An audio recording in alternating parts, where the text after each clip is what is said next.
கர்த்தர் நல்லவர். அல்லேலூயா. சரி, இன்றைக்கி நம்ம கர்த்தருடைய வார்த்தைக்கு நேராக நான் கவனம் செலுத்துவோம்.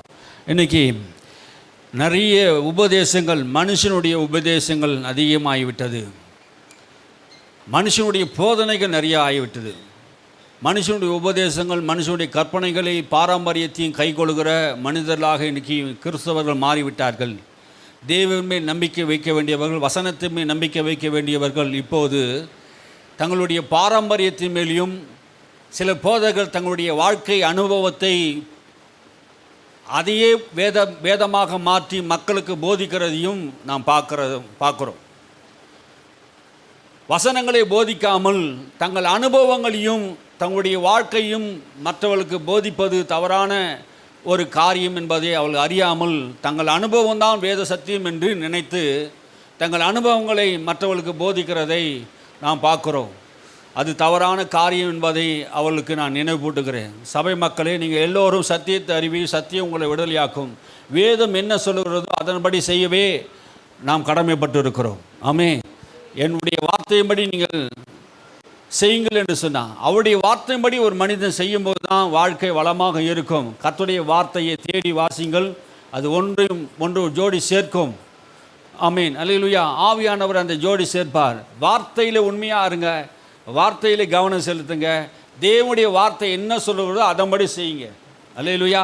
அவர் உங்களுக்கு என்ன சொல்லுகிறாரோ அதன்படி செய்யுங்க. வேத வசனத்தை நீங்கள் வாசிக்கும் போது அந்த வேத வார்த்தை தான் நம்முடைய வாழ்க்கையை மாற்றுகிறது.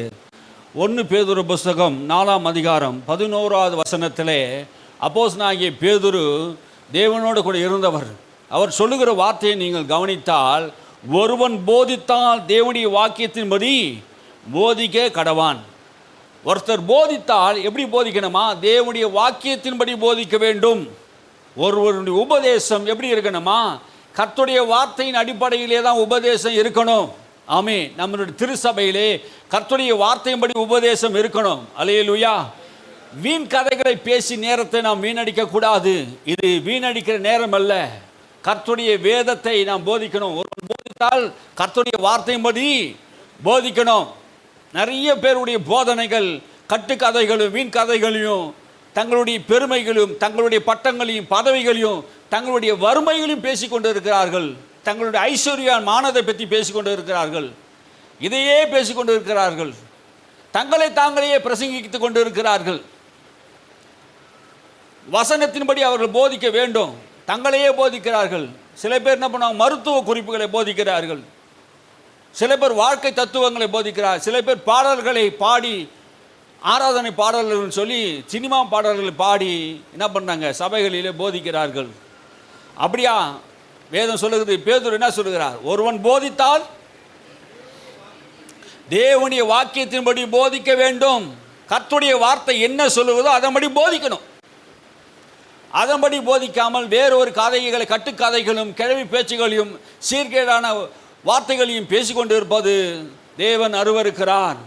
அப்போஸ்தலனாகிய பேதுரு சொல்கிறார், ஒருவன் போதித்தா தேவனுடைய வாக்கியத்தின்படி தான் போதிக்கணும். வார்த்தை என்ன சொல்லுதோ அதை தான் போதிக்கணும். ஒருவன் உதவி செய்தாலும் தேவன் தந்த பலத்தின்படி தான் உதவி செய்ய கடவுளும். யாருனாக்கு உதவி செய்யணும்னா கூட என்ன பண்ணுவேன்? தேவன் தந்த பலத்தினாலே உதவி செய்யணும். நன்மை செய்ய நமக்கு பலன் ஆண்டவர் கொடுத்திருக்கிறார். எல்லாவற்றிலும் இயேசு கிறிஸ்து மூலமாய் தேவன் மகிமைப்படும்படி செய்வீர்களாக. அவருக்கே மகிமையும் வல்லமையும் சதா காலங்களிலும் உண்டாயிருப்பதாக. ஆமீன். அல்லேலூயா. அவருக்கு தான் சதா காலம் கனமும் மகிமை உண்டாகணும். நீ உனக்கு ஆண்டவர் உனக்கு கொடுத்த ஞானம், அறிவு, நீ கர்த்தருடைய வசனத்தை வைத்து தான் போதிக்கணும். உனக்கு ஒரு உதவி செய்தாலும் அந்த உதவி கர்த்தர் தந்த பலத்தினால் தான் செய்யணும். இதெல்லாம் ஏன் செய்யணும்னா, எல்லாவற்றையும் கர்த்தர் நம்ம கொடுத்துருக்கிறார். நீ எதை செய்தாலும் கர்த்தராகிய இயேசு கிறிஸ்து மூலமாக பிதாவாகிய தேவன் மகிமைப்படும்படி செய்யணும். ஆமே. நீங்கள் எதை செய்தாலும், புசித்தாலும் குடித்தாலும், நீங்கள் உபவாசித்தாலும், ஜெபம் பண்ணினாலும், மற்றவர்களுக்கு உதவி செய்தாலும், எதை செய்தாலும் கர்த்தருடைய வசனத்தின்படி தான் நம்ம எல்லாவற்றையும் வாழ்க்கையை அமைத்துக் கொள்ளணுமே தவிர வீண் கதைகளை நாம் சொல்லக்கூடாது. ஆமீன். அல்லேலூயா. சபையிலே சொல்லுகிற நேரம் இருக்குது. அதுக்குன்னு ஒரு நேரத்தை நம்ம எடுத்து கரெக்டான வார்த்தைகளே சபையில் வீணான கதைகளை பேசி என்ன பண்ணுறாங்க? இன்றைக்கி கிண்டலு கேலியமான வார்த்தைகளை பேசி என்ன பண்ணுறாங்க? மக்களுக்கு நேரத்தை போக்குறார்கள் தவிர சரியான வசனங்களை போதிக்கிற ஆட்கள் இல்லை. வசனத்தை தெளிவாக நாம் என்ன பண்ணணும்? பிரசங்கிக்கணும். நீ செய்ய காரியங்கள் எல்லாத்தையும் தேவநாம மகிமைப்படுதான் பார்க்கணும். எல்லாத்தையும் தேவநாம மகிமைப்படணும். அனுபவங்களை பிரசங்கமாக கூடாது. சில பேர் அனுபவத்தை பிரசங்கிப்பாங்க. என் வாழ்க்கையில நான் ஆண்டவரை தேடும்போது ஆண்டவர் எனக்கு ஒன்றும் இல்லை, என் வாழ்க்கையில் கஞ்சி இல்லை, கூடு இல்லை, நான் வெறுமையாக இருந்தேன், இப்படி இருந்தேன், அப்படி இருந்தேன். என்ன பண்ணுறாங்க? தங்களுடைய தரித்திரத்தையும் தங்கள் ஏழ்மையும் தங்களுடைய கஷ்டங்களையும் என்ன பண்ணுறாங்க? மக்களுக்கு போதிக்கிறாங்க. அனுபவித்த அனைத்துமே வேத சத்தியம் என்று நினைச்சு என்ன பண்ணுறாங்க? மக்களுக்கு போதிக்கிறாங்க. தங்கள் அனுபவம் வேத சத்தியமாக ஆயிடாது. அனுபவத்தை மக்களுக்கு சொல்லலாம், அதையே வேத சத்தியமாக போதிக்கக்கூடாது. ஒருத்தர் சொன்னார், நான் ஏழ்மையாக இருந்தேன், வறுமையில் இருந்தேன், தொப்பியில் கஞ்சி வாங்கி குடித்தேன் அப்படின்னா சொல்கிறாரு. அவருடைய அனுபவம் அது. கிறிஸ்துக்குள் வரும்போது சில விஷயங்கள் தம்முடைய வாழ்க்கையில் நிறைய அனுபவங்கள் கஷ்டங்கள் வரலாம். அது வேத சத்தியமாக மாறிடாது. அதையே நம்ம எல்லாருக்கும் என்ன பண்ண கூடாது? போதிக்க கூடாது. ஒருவன் போதித்தால் தேவ வாக்கியத்தின்படி போதிக்க வேண்டும் என்று வேதம் சொல்லுகிறது. அப்படின்னா இன்னைக்கு எப்படி போதிக்கிறாங்க பார்த்தீங்கன்னா, உப்பு உடன்படிக்கைன்னு சொல்கிறாங்க. உப்பு உடன்படிக்கை. உப்பு உடன்படிக்கைன்னா நான் கையில் உப்பு எடுத்துக்கின்னு உப்பு கூட உடன்படிக்கை பண்ணினா நீங்கள் செழிப்பாக மாறிடுவீங்க அப்படின்ட்டு பைபிள் சொல்கிற மாதிரி இவங்க என்ன பண்ணாங்க? ஒரு தீர்க்கதரிசியம் அவங்க என்ன சொன்னாங்க? தாம் மனதிலே ஏதோ தோன்றுகிறதை, கற்பனையான கதைகளை, ஏதோ ஒரு காரியத்தை எங்கேயோ போய் கற்றுக்கிட்டு வந்துட்டு என்ன பண்ண? சபைகளுக்கு வேதத்தில் இல்லாத ஒரு காரியத்தை கையில் எல்லாம் உப்பு எடுத்துங்க, உப்பு எடுத்துக்கிட்டீங்களா, ஒரு உப்போட உடன்படிக்கை நான் பண்ண போகிறோம், அது உன் வாழ்க்கையில் செழிப்பு உண்டாக்குன்னு சொல்லி ஜனங்களுக்கு போதிக்கிறார்கள். அது வேதத்துக்கு புறமான ஒரு காரியம். இன்னொருத்தர் என்ன பண்ணுறாரு? ஒரு பெரிய டெடிகேஷன், சர்ச்சு டெடிகேஷனில் அவர் சொல்கிறாரு, என் வாழ்க்கையில் ஆண்டவருடைய சமூகத்தை நான் காத்திருக்கும் போது உப்பை கீழே போட்டுட்டு அது மேலே உப்பு மேலே நான் முழங்கால் படிக்கிட்டு நான் என்ன பண்ணேன்? ஜெபம் பண்ணேன். என் தோலில் அப்படியே ரத்தம், முட்டியிலேருந்து ரத்தம்லாம் வந்தது. அப்படி ஒரு ஜபந்தான் நம்ம பண்ணணும் அப்படின்ட்டு அவர் என்ன பண்ணுறாரு? ஜனங்களுக்கு போதிக்கிறத கேட்குறாங்க. அங்கே பெரிய பாஸ்டர்லாம் உட்காந்துக்கிறாங்க, இந்தியாவில் தலை சிறந்த பாஸ்டர்லாம் உட்காந்துக்கிறாங்க. அதை கேட்குறதுக்கு என்ன பண்ணல? அவங்களுக்கு ஞானம் இல்லை பாருங்கள். அது தவறு என்பது சொல்வதற்கு அவளுக்கு ஞானம் இல்லை. தங்களுடைய அனுபவங்களை உபதேசமாக மாற்றக்கூடாது. அறியாமைனாலும் தெரியாமைனாலும் நாம் ஜெபம் பண்ணுகிறோம். அப்படி இல்லை, ஆண்டவர் உப்பு மேலே நின்று ஜெபம் பண்ணாதான், நீ ரத்தம் சிந்தினாதான் உன் ஜெபத்தை கேட்பாரவா? இல்லையே. அப்படி வேதம் போதிக்கலையே. முழங்கால் படிட்டு ஜெபம் பண்ணுன்னு தான் சொல்லுது, நின்று ஜெபம் பண்ணுங்கன்னு சொல்லுது, சாஸ்தாங்கமாக பண்ணிட்டு ஜெபம் பண்ணுன்னு சொல்லிக்குது. உப்புல நின்று ஜெபம் பண்ண சொல்லலையே. மனுஷனுடைய உபதேசங்களை நீ கீழ்ப்படிய வேண்டிய அவசியம் கிடையாது. நாம் அப்படியேப்பட்ட காரியங்கள் நாம் செய்யக்கூடாது.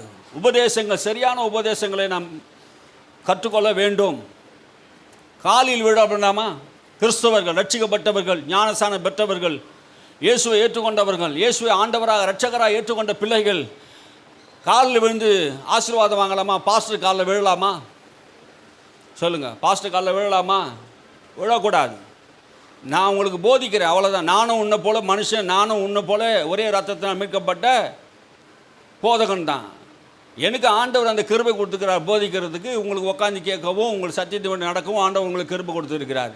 உங்களை காட்டி நான் பெரிய ஆளும் கிடையாது. நீங்கள் எங்கள் காலில் விழுந்து ஆசீர்வாதமும் வாங்கக்கூடாது.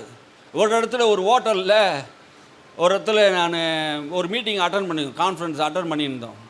அப்போது வெளியே நான் எழுந்து போகும்போது வெளியே ஒரு பாஸ்டர் நின்று இருந்தார். அந்த பாஸ்டரை பார்க்கறதுக்கு 2 பேர் வந்தாங்க. அவங்க என்ன பண்ணாங்க? அவர் திருமண நாள், கல்யாண நாளும் தெரில, பிறந்த நாளும் தெரில, கணவன் மனைவியாக வந்தாங்க. என்ன பண்ணாங்க? பாஸ்டர்கிட்ட ஜெபம் பண்ணினாங்க. பாஸ்டர் சொன்னார், அந்த பாஸ்டர் நண்பர் எனக்கு, அப்போ ஃபோட்டோ எடுப்பா அப்படின்னா. நான் ஃபோட்டோ எடுத்துட்டேன். எடுத்துக்கிட்டே இருக்கும்போது அவங்க என்ன பண்ணாங்க? 2 பேரும் காலில் விழுந்து ஆசீர்வாதம் வாங்குறேன் அவர்கிட்ட. நான் அதை பார்த்துக்கிட்டே இருந்தேன். என் ஆவியிலையோ எனக்கு மனசாட்சியிலோ சரியான கோபம்.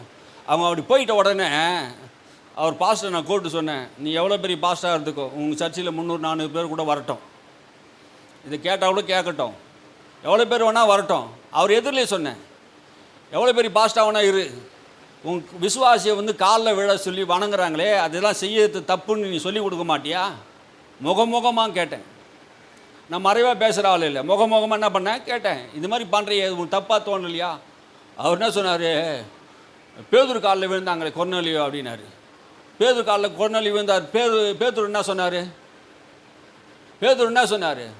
வாசிங்க, அதை வாசிச்சா தான் உங்களுக்கு தெரியும். அப்போஸ்தலர் நடவடிக்கை புஸ்தகம் 10ஆம் அதிகாரம், அப்போஸ்தலர் நடவடிக்கை புஸ்தகம் 10ஆம் அதிகாரம் எடுத்துக்கொள்ளுங்க.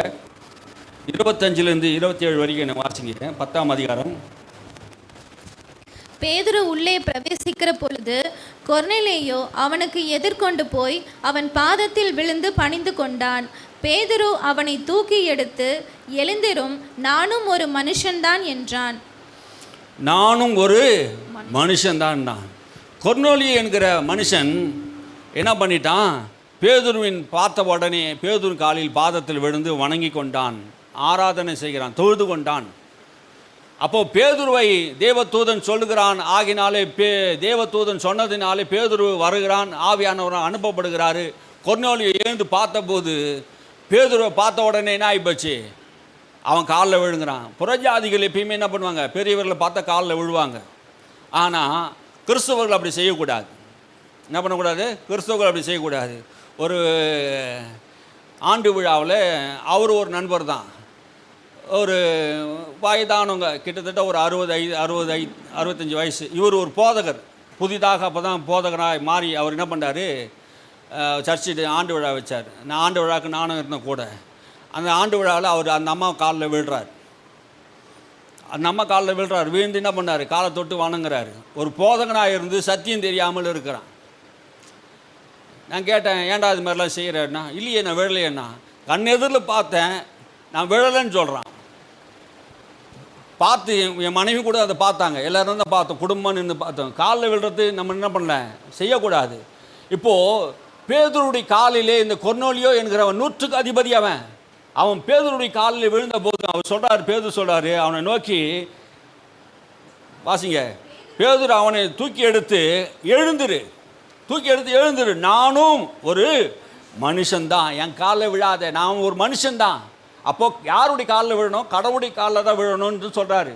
நீ கடவுளை தொழுது கொள்ளணும், கர்த்தரை மாத்திரம்தான் தொழுது கொள்ளணும், தவிர மனுஷனை தொழுது கொள்ளக்கூடாது. இயேசுவை ஏற்றுக்கொண்டவர்கள் மனுஷனுடைய கால்களிலே நாம் விழுந்து ஆசீர்வாதம் பெறுகிறது தவறான காரியம். அப்படியாப்பட்ட உபதேசங்களுக்கு நாம் இடம் கொடுக்கக்கூடாது. ஆமீன். அல்லேலூயா, அல்லேலூயா. அப்போ மனுஷன் காலில் விழக்கூடாது. அப்போது யோவான் வெளிப்படுத்தின விசேஷம், யோவான் ஒரு தூதனை கண்டான். தூதனை கண்டபோது அவன் காலில் போய் விழுறான். வாசிங்க, அதிக 19ஆம் அதிகாரம், வெளிப்படுத்த 19ஆம் அதிகாரம் 10ஆம் வசனத்தை. 19ஆம் அதிகாரம். அப்பொழுது அவனை வணங்கும்படி அவனுடைய பாதத்தில் விழுந்தேன். அவன் என்னை நோக்கி, இப்படி செய்யாதபடிக்கு பார், உன்னோடும் இயேசுவை குறித்து சாட்சியிட்ட உன் சகோதரரோடும் கூட நானும் ஒரு ஊழியக்காரன். தேவனை தொழுதுகொள், இயேசுவை பற்றின சாட்சி தீர்க்க தரிசனத்தின் ஆவியாய் இருக்கிறது என்றான். அப்போது தேவதூதனை கண்டு அவன் வணங்கும்படியாக அவன் பாதத்தில் விழுந்தான். அவன் என்னை நோக்கி, இப்படி செய்யாதபடி பார், இப்படி செய்யாதபடி பார். யோவானை பார்த்து சொல்றார், நீ இப்படி செய்யாத. வயசான காலம், அவருக்கு வயசு கிட்டத்தட்ட 90 வயசு இருக்குன்னு நினைக்கிறேன், வெளிப்படுத்த விசேஷத்தை அவர் எழுதும்போது. அப்போ அந்த 90 வயசு கிழவன் அப்போது என்ன பண்ணுறாரு? தேவதூதனை கண்ட உடனே அவர் காலில் விழ போகிறாரு. ஒரு பயபக்தி இருக்குது தான், ஆனால் அவனை கண்ட உடனே அவர் தான் கடவுளை போல விழுறாங்க. உன்னோட கூட இயேசுவை, வாசிங்க, இப்படி செய்யலாகாது பார், உன்னோடு கூட இயேசுவை குறித்து சாட்சியிட்ட உன் சகோதரரும் கூட நானும் ஒரு ஊழியக்காரன் தான். உன்னை போல நானும் ஒரு ஊழியக்காரன். தேவதூதனுடைய கால்களிலும் கூட நம்ம என்ன பண்ண முடியாது? விடக்கூடாது. தேவதூதனை சொல்றாரு, உன்னை போலும் நானும் இயேசுக்கு ஊழியம் செய்கிற ஒரு ஊழியக்காரன், என் காலில் என்ன பண்ணக்கூடாது? விழக்கூடாது. உன்னை போல தான் நானும் என்ன பண்ணுறேன்? சாட்சி கொடுக்குறேன். உன்னோட கூட இயேசுவை குறித்து சாட்சியிட்டு உன் சகோதரனோட கூட நானும் ஒரு ஊழியக்காரன் தான். ஆகையினாலே நீ தேவனை தொழுது கொள். யாரை தொழுது கொள்ளணுமா? தேவனை தொழுது. காலில் விழுந்து வணங்குவது வணக்கத்துக்குரியதா, தொழுகைக்குரியதாக மாறுகிறது.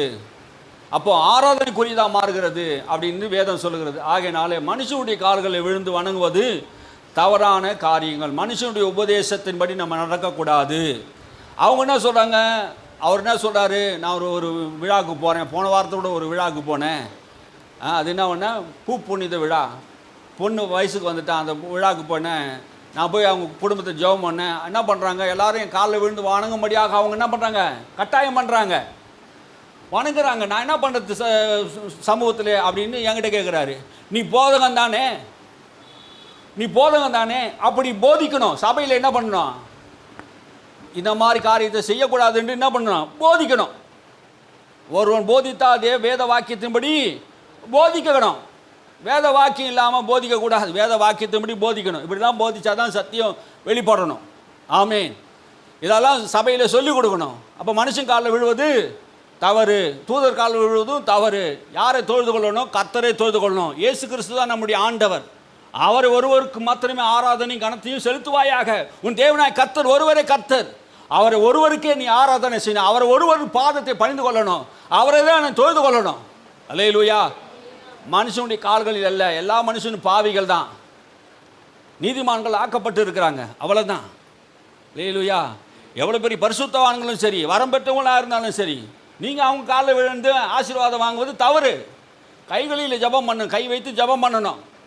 ஊழியக்காரனுடைய வேலை, இவங்க மேலே இருக்க அபிஷேகம் அனாயிண்டிங் வரும், இவங்க மேலே இருக்க வல்லமை அவங்களுக்கு சுகமாக்கும். இது ஊழியக்காரன் கனத்துக்குரியவன். கடவுள் கிருபையும் கனத்தையும் மனுஷனுக்கு கொடுத்துருக்கிறார். ஆனால் மனுஷன் என்ன பண்ணுறான், அவனை கடவுளாக தொழுது கொள்ள தவறு. கடவுளாக தொழுது கொள்ளக்கூடாது, அவனை வணங்கக்கூடாது. இன்னைக்கு நிறைய மனுஷர்கள் என்ன செய்கிறாங்கன்னா, தவறான உபதேசத்தை போதிக்கிறார்கள். ஒரு சர்ச்சில் நான் போயிருந்தேன். அந்த சர்ச்சில் அந்த பாஸ்டர் இப்போ இறந்துட்டார், பம்பலில் தான் இருக்கிறாரு. அவர் இறந்துட்டார். அந்த சர்ச்சு ஒரு பிரச்சனைன்னு சொல்லிட்டு நான் போயிருந்தோம். அந்த சர்ச்சினுடைய மூப்பர் ஒருத்தர் வந்து என்ன பண்ணார், பாஸ்டர் ஹால்டரில் உட்காந்துருக்கிறாரு. அவர் முழங்கால் படிக்கிட்டு அப்படியே தண்ணியை தண்ணி நடந்து வராரு, முழங்கால்லேயே அப்படியே நடந்து வராரு. நாங்கள் உட்காந்துருந்தோம், பார்த்துக்கினே இருந்தோம். என்னான்னு கேட்டால், அந்த சபை விசுவாசிகளுக்கு எல்லாம் பாஸ்டரை பார்க்கணுன்னா முழங்கால் படிக்கிட்டு அப்படியே முழங்கால்லேயே நடந்து வரணுமா. அவர் வந்து பார்க்கும்போதெல்லாம் அவர் காலில் விழுந்து வணங்கணுமா. பார்த்துங்க, இதெல்லாம் மனுஷனுடைய உபதேசங்கள். இதெல்லாம் என்னால் பார்த்து சகிச்சுக்கிட்டே இருக்க முடியல, கோபம் தான் வருது. சத்தியத்தின்படி போதிக்காமல் மனுஷனை வணங்கும்படியாக இன்னைக்கு பாஸ்டர்களை வணங்குற ஒரு கூட்டம். பாஸ்டர் சொன்னட்டும், ஏசுநாதர் சொன்னால் கூட சொல்லனாலும் பரவாயில்ல, எங்கள் பாஸ்டர் சொல்லட்டும், இந்த பையனை இந்த பொண்ணை நான் கல்யாணம் பண்ணிக்கிறேன். பாஸ்டரை கடவுளாக மாற்றக்கூடாது. உங்களுக்கு நான் போதிக்கிறேன். ஆமீன். உங்களுக்கு பாஸ்டர் கடவுளாக இல்லை, இயேசு கிறிஸ்து மாத்திரம் கடவுள். அல்லேலூயா, அல்லேலூயா. ஆண்டவர் மாத்திரம்தான் அவனுக்கு ஆண்டவராக இருக்கணுமே தவிர மனுஷனை நீ ஆண்டவராக பார்க்கக்கூடாது. ஆண்டவர் அவனுக்கு கிருபை கொடுத்துருக்கிறார். அவனும் ஒரு வேலைக்காரன், அவன் ஊழியக்காரன். கர்த்தருடைய வேலை செய்வதற்கு அதுக்கான கூலி அவன் பெறுகிறான், அதற்கான கனத்தை அவன் பெறுகிறான். ஆனால் அவனை நீ கடவுளாக மாற்றக்கூடாது. எல்லா கனமும் மகிமையும் துதியும் ஸ்தோத்திரமும் அவர் ஒருவருக்கே செலுத்தணும். அல்லேலூயா. மனுஷனுடைய போதனை கற்பனையை நாம் கை கொள்ளக்கூடாது. இதெல்லாம் நம்ம செய்யக்கூடாது.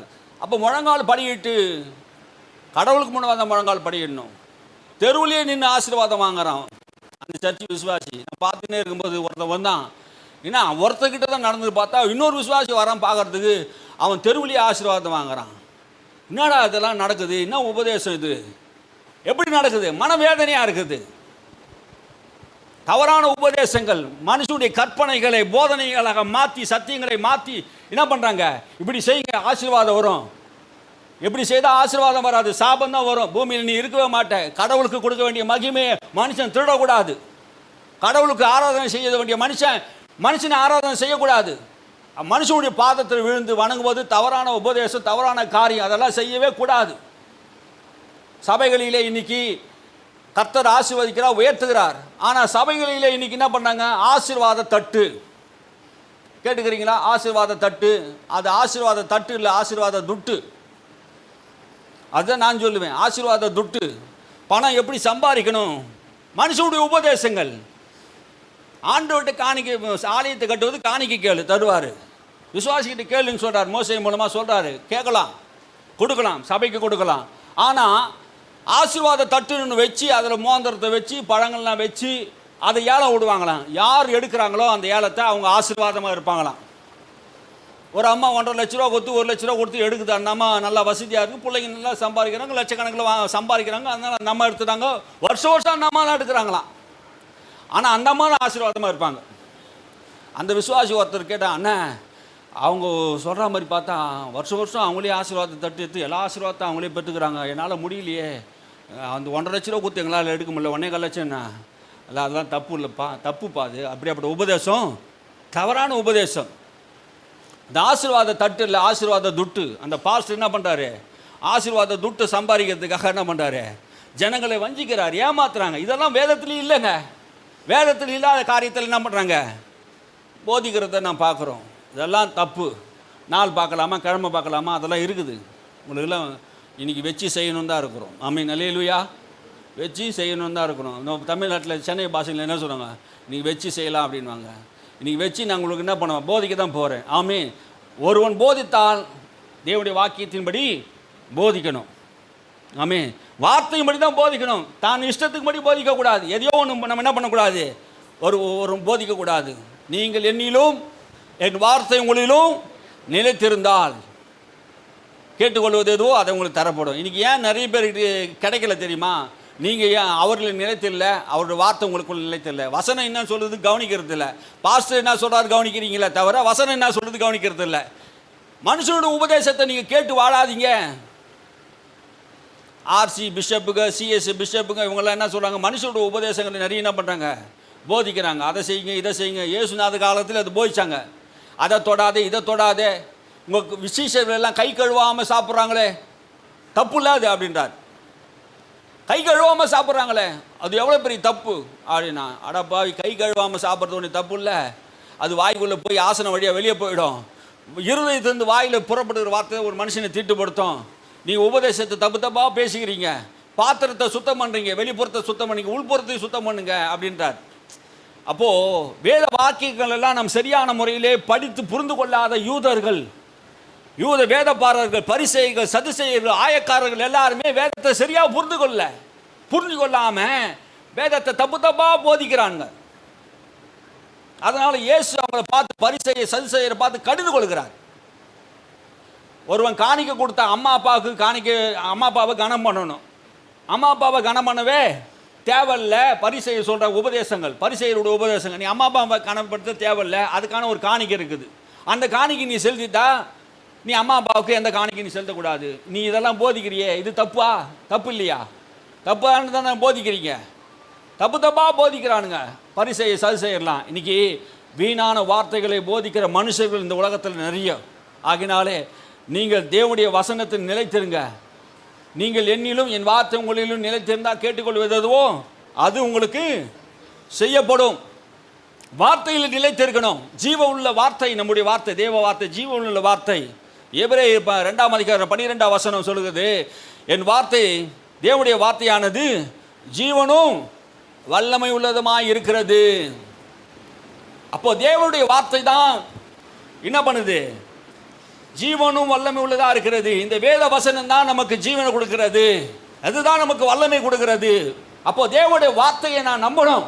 எது உனக்கு ஜீவன், எது உனக்கு வல்லமை என்றால், நமக்கு நம்முடைய சரீரங்களை, நம்முடைய ஆவி, ஆத்மா எல்லாம் பலப்படுத்துகிறது எது என்றால், தேவனுடைய வார்த்தையானது ஜீவனும் வல்லமை உள்ளதாக இருக்கிறது. அது ஆவியாய் ஜீவனமாய் இருக்கிறது என்று சொன்னார். வார்த்தை தான் நாம் பிரசங்கிக்கிற வார்த்தை. இது ஜீவ வார்த்தை, இது தேவனிடத்தில் பெற்ற வார்த்தை. இந்த வார்த்தை தான் நாம் சபைக்கு பிரசங்கித்துக் கொண்டு இருக்கிறோம். இந்த வார்த்தையை கேட்கிற எல்லாரும் உயிரடைகிறார்கள். இந்த வார்த்தையை கேட்கிற எல்லாரும் பலன் அடைகிறார்கள். வார்த்தையில தான் வல்லமை இருக்கிறது. அல்லேலூயா. வார்த்தையில தான் வல்லமை இருக்கிறது. சாது சுந்தர் சிங் புதிய ஏற்பாட்டை ஒன்றை கைகளை வைத்துக் கொண்டு அனுதினமும் ஒரு வசனத்தை ஒரு நாள் முழுவதும் தியானிப்பாராம். அனுதினமும் வசனத்தை தியானிக்கிறது. அப்போ வசனத்தை தியானிக்கிறது மூலமாக அந்த வசனம் நம்மோடு கூட பேச ஆரம்பிக்கிறோம். அந்த வசனம் ஜீவன் உள்ளதாக இருக்கிறது. ஒரு வசனத்தை நீ படிக்கிற அந்த வசனத்தை நாள் முழுவதும் இருதயத்தில் வைத்து மனப்பாடம் பண்ணி அது என்ன சொல்லுகிறது, அந்த வசனத்தை திரும்ப திரும்ப திரும்ப நம்ம என்ன பண்ணணும், யோசித்து பார்க்க வேண்டும். கவலைப்பட தெரியுமா, வசனத்தை தியானம் பண்ணுறதுன்னு என்ன தெரியுமா, வசனத்தை தியானம் பண்ணுறதுன்னு என்ன தெரியுமா, ஒரு போதகர் அப்படி சொன்னார். கவலைப்பட தெரியுமான்னு எல்லாருக்கும் தெரியும், கவலைப்படுறது எல்லாருக்கும் தெரியும். கவலை எப்படி படுவீங்க, யாருன்னா ஒருத்தர் திட்டாங்கன்னா அதை நினச்சி என்ன பண்ணுவோம், இப்படி சொல்லிட்டானே இப்படி பேசிட்டாங்களே நினச்சி என்ன பண்ணுறது, முகம் சுண்டகா மாதிரி சுருங்கி போயிடும். கவலைப்பட நல்லா தெரியும். அதே மாதிரி தான் வேதத்தை தியானிக்கிறதும் என்ன பண்ணுவாங்க, அந்த வசனம் என்ன சொல்லுது? திரும்ப திரும்ப திரும்ப திரும்ப யோசிக்கிறது தான் தியானம். மாடு புல் மேயும் பாருங்க, மாடு புல் மேயும். புல் மேய்ஞ்சிட்ட உடனே போய் உக்காஞ்சிக்க ஒரு இடத்துல. அதுக்கப்புறம் அந்த குடல்லேருந்து 4 குடல் இருக்குதாம்பா, சிறுகுடல் பெருங்குடல் 4 வகையாக இருக்கும் பாருங்க. அதை எடுத்து மறுபடியும் கொண்டு வந்து வாய்க்குள்ளே கொண்டு வந்து மறுபடியும் மென்று அசை போட்டு மறுபடியும் விழுங்குமா. அது மாதிரி தான் ஒரு நாள் என்ன பண்ணணும், நம்ம பைபிள் எல்லாம் ஃபுல்லாத்தையும் ஒரு உக்காஞ்சி என்ன பண்ணணும், வாசிச்சிடணும். கொஞ்ச நாள் போய் உக்காஞ்சி அந்த வசனம்லாம் என்ன சொல்லுதுன்ட்டு அந்த மாடு மாதிரி என்ன பண்ணணும், அசை போட்டு வேத வசனங்கள் என்ன பண்ணணும், தியானிக்கணும். அப்படி தியானிச்சாதான் வசன தியானம்னா தெரியும். அப்போ வசனத்தையும் நம்ம தியானிக்காமல் இருந்தால் சாது சுங்கி கர்த்தர் அவ்வளோ வல்லமையாக பயன்படுத்தினார், அவ்வளோ வல்லமையாக ஆண்டவர் பயன்படுத்தினார். அவரை ஒரு கதவை திறக்கும்போது, ஒரு வீட்டில் போய் கதவை திறக்கிறாரு, ஒரு பொண்ணு வந்து பார்த்துது. அம்மா வீட்டில் போய் அவங்க அம்மா அப்பாக்க சொல்லுது, இயேசு வெளியே வந்து நிற்கிறார், இயேசு வெளியே வந்து நிற்கிறார். சாது சுந்தர் தான் வந்து நிற்கிறாரு. ஆனால் அந்த பொண்ணு போய் என்ன சொல்லுது, இயேசு வந்து வெளியே நிற்கிறார் சொல்லுது. காரணம் என்ன? வசனத்தின்படி தன்னை அர்ப்பணித்ததுனால. வசனத்தை தியானிக்க கிறிஸ்துவின் சாயல் அவருக்குள்ளே வெளிப்பட்டுகிறது. அல்லேலூயா. அப்போ வசனங்களை நாம் தியானிக்க நம்முடைய சுபாவங்கள் மாறுகிறது. பெரேயா பட்டணத்தார், தெசலோனிக்கா பட்டணத்தாரை நீங்கள் வாசித்து பார்த்தீங்கன்னா நல்ல குணசாலிகளாக மாறிட்டாங்களாம். குணசாலிகளாக மாற்றுவது வேத வசனம். நீங்கள் அனுதினமும் அவர்கள் வேத வசனத்தை ஆராய்ந்து பார்த்ததினாலே பெரேயா பட்டணத்தார் பார்க்கணும், தெசலோனிக்கா பட்டணத்தார் பார்க்கணும், பெரேயா பட்டணத்தார் அதிக குணசாலிகளாக மாறினார்கள். நீ குணசாலிகளாக மாறுவதற்கு இந்த வசனங்கள் உன்னை என்ன பண்ணுது, உருவாக்கக்கூடியதாக இருக்கிறது. அல்லேலூயா. வசனங்கள் தான் நம்ம உருவாக்கக்கூடியதாக இருக்கிறது. சாது சுந்தர் சிங் அப்படி வேதத்தை வாசித்தார். சங்கீத புஸ்தகம் 1ஆம் அதிகாரம் 2ஆம் வசனம் சொல்லு, கர்த்தருடைய வேதத்தில் பிரியமாக இருந்து அதை இரவும் பகலும் தியானிக்கிற மனுஷன். நல்லா படிங்க. கர்த்தருடைய வேதத்தில் இரவும் பகலும் தியானமாக இருக்கிற மனுஷன், தியானிக்கிற மனுஷன், தியானமாக இருக்கிற மனுஷன் பாக்கியவான். அப்போ கர்த்தருடைய வேதத்தில் இரவும் பகலும் தியானமாக இருக்கிற மனுஷன் தியானமாக இருக்கணும். இரவும் பகலும் என்ன பண்ணணும், கர்த்தருடைய வேதத்தை நான் என்ன பண்ணணும், தியானித்து நம்ம என்ன பண்ணணும், ஜெபிக்கிறவளாக இருக்கணும். சாது சிங்குடைய வாழ்க்கையில் அப்படி இருந்தது. ஜார்ஜ் முல்லர் என்கிற ஒரு தேவ மனிதன் ஆண்டவர் இந்த ஒரு நூற்றாண்டுகளிலே கர்த்தர் வல்லமையாக எடுத்து பயன்படுத்தினார். நல்ல ஒரு ஜெப வீரன், நல்ல ஒரு விசுவாச வீரன். ஜார்ஜ் முல்லர் ஆயிரக்கணக்கான பிள்ளைகளை வைத்து அவர் அநாத ஆசிரமத்தை வைத்து நடத்தினார். எந்த மனிதனுடைய உதவியும் அவர் கேட்கல. ஆயிரக்கணக்கான பிள்ளைகளை அனுதினமும் சாப்பாடு, பால், உடை, ட்ரெஸ்ஸு எல்லாத்தையும் வெற்றி நடத்தினார். ஒரு பெரிய பள்ளிக்கூடத்தை நடத்தினார். அந்த காலத்தில் அவர் விசுவாசத்தில் வாழ்ந்தார். எந்த மனுஷன் ஒரு 2 பிள்ளை வச்சு தான் இன்றைக்கி நம்ம என்ன பண்ண முடியல, நடத்த முடியல.